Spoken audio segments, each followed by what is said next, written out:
WENY News. This is First Warning Weather.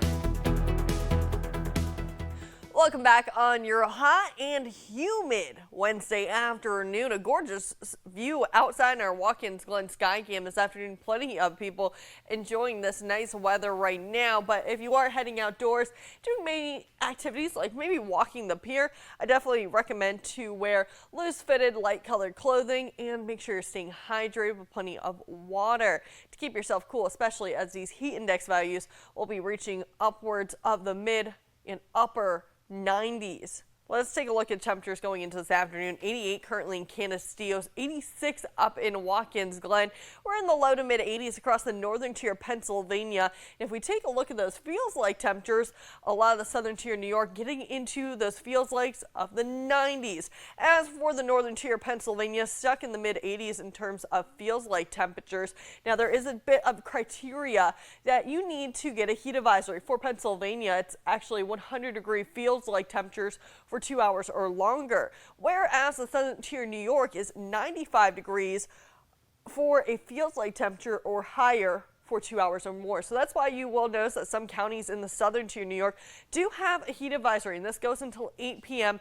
tonight for heat index values, again getting into the mid upper 90s in some of these counties. So once again, stay hydrated, stay cool, make sure you're taking breaks from the heat. But not too much is happening across the Twin Tiers in terms of actual weather going on. We are seeing just some increase in cloud cover as our next system is approaching, and a couple of showers just off to the west. And if we take a look at a bit of a bigger picture, our next system is moving in from the west and will eventually work its way into the Twin Tiers with some showers and thunderstorms on the way. And we do have some of those ingredients to help create some strong to even potentially severe thunderstorms. And that's why the Storm Prediction Center does have us under marginal risk, as a few storms could contain damaging wind gusts and that potential for some heavy rainfall. And this could lead to some localized flash flooding. Let's time it all out for you going into this afternoon. What we're tracking is dry conditions into the early afternoon, a few pop-up showers or even thunderstorms possible ahead of the initial system, but most of the shower activity picking up around that 5-6 p.m. hour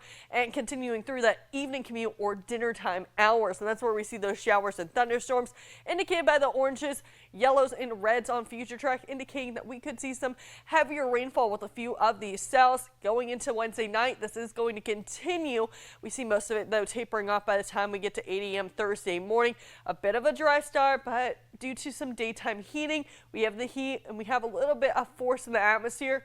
This will result in a few showers and thunderstorms popping up towards the end of the day on Thursday before we finally see some drier conditions and a bit of a cool down to end out this week. Enjoy the hot, humid conditions, but take care of yourself Wednesday and Thursday. Showers and thunderstorms will be possible both days.